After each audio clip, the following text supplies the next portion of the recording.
Sa kapalaran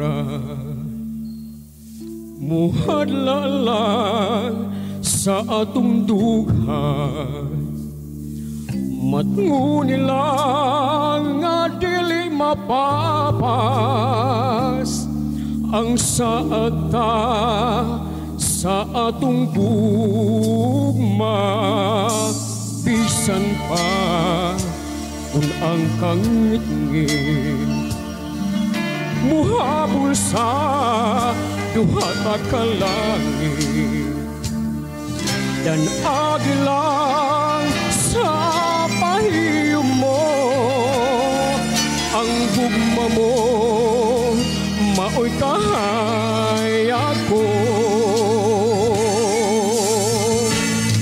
pagkabulahan sa atong gugma di bathala di amuma dili ta kawangon ta pakiason, tumanuntang tanan panumpata. Bisan pa sa kamatayo, ang gugmata way kamatayo. Ipadayon tang pagmalipayon, awitang ta ang atong gugma.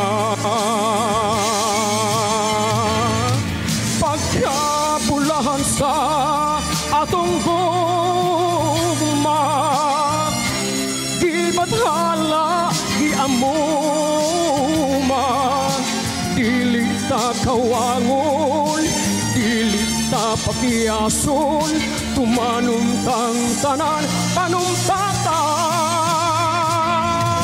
Pagkabulahan sa atong gugma, di bathala, di amuma, dili ta kawangon, dili ta pakiason,